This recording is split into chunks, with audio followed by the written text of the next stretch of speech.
9 декември е меѓународен ден за борба против корупцијата. На оваа тема разговарам со адвокат Јанаки Митровски. Јанаки, добро утро. Добро утро. Ако во правна смисла треба да се објасни зборот корупција, што точно значи?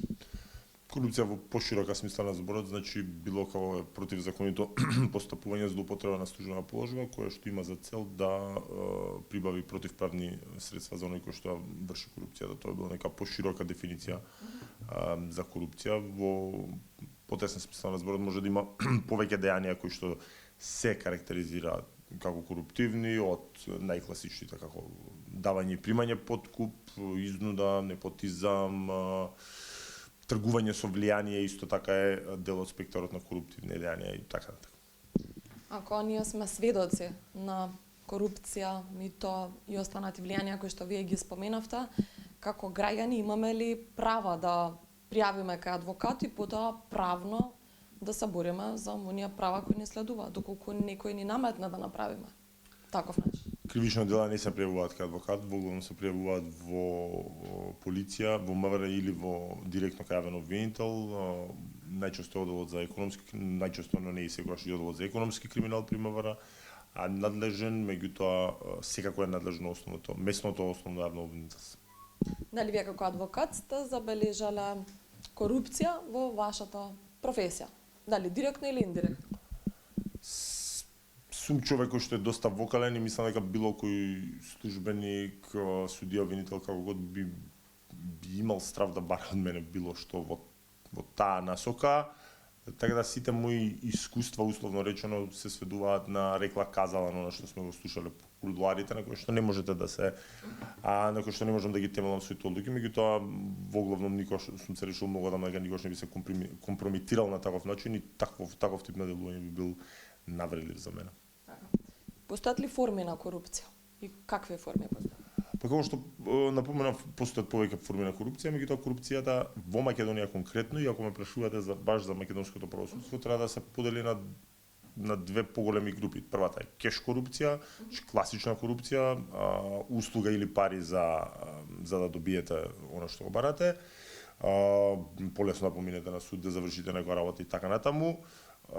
И она што е во кој што како подвидови се оние форми кои што ги наведов, тргување со влијание, мито, конекции и така натаму, или исто така што кај нас прилично се занемарува, а е многу посериозен проблем, тоа одговорно го тврдам од кеш корупција, тоа е политичка корупција, односно политичката инвестираност на македонското правосудство од долги години го прави своето, да сме до фаза на метастаза, да политичкото влијание во судството е огромно, долги години е тоа така, не е тоа од вчера, тоа е состојба која што перзистира долги години, така да на тие две поголеми групи би ја поделил корупцијата во македонското правосудство.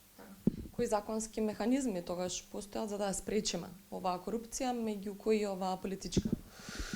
Тоа е добро прашање, затоа што законските механизми наместо да се подобруваат, се повеќе се стеснуваат. Сите сме свесни на скандалозните измени во кривичниот законник пред 2 години, кога на ура беа донесени, активно и пасивно на ура беа донесени законските измени, со кои се избриша еден став од член 353, тогашен став 5, со кој што парите на Европска унија, европски фондови, странски пари, нивната злоупотреба и пари на буџетот беа високо казнувани со најмалку 5 години затвор, што по категоризација, тоа не постои во кривичен законник градација, но по категоризација на казна спаѓа во најтешка форма на кривични дела. Цел тој член се избриша и сега тој тип на кривични дела се гонат по основната форма на кривично дело по член 353 со драстично помала казна. Се намалија казните за злосторничко здружување.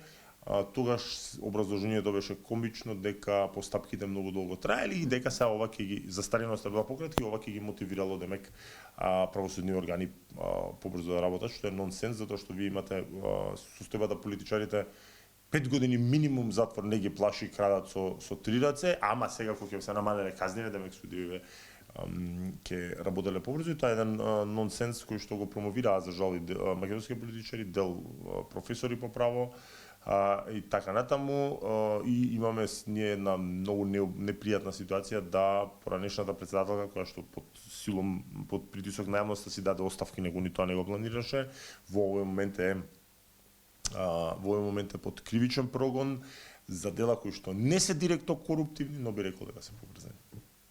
Добре, можеби треба повеќе да зборуваме на оваа тема, но немаме толку време во овие неколку минути време. Кој е најголемиот проблем? Рековте лошите закони или неспроведувањето или измената на законите.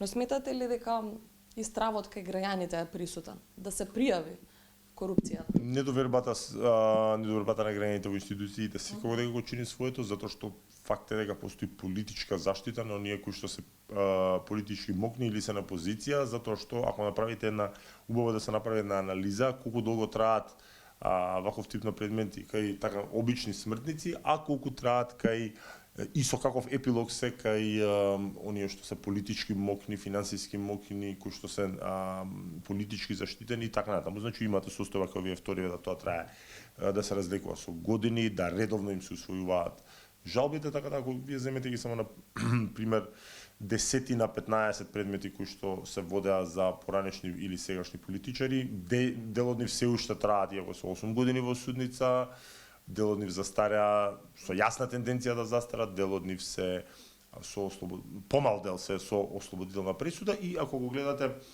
прагот на успех на жалби на одбраната во оние така наречени нормални секојдневни случаи е исклучително низок, додека кај овие луѓе е исклучително висок, што само по себе доволно говори. Така. Дали адвокатите можат да влијаат во борбата против корупција? Секој ден може да влијае во борбата против корупцијата. Ние имавме адвокат, прв председател на антикорупцијска, колегата Драган Малиновски, прв председател на антикорупцијска. Од друга страна, некој ќе замери дека ние ги браниме оние што вршат коруптивни дејства, меѓутоа тоа се неутврдени коруптивни дејства, затоа што нели секој е невин додека не се докаже спротивното. За крај порака, апел до граѓаните, кога е овој ден во прашање, рековме 9 декември, меѓународен ден во борбата против корупција.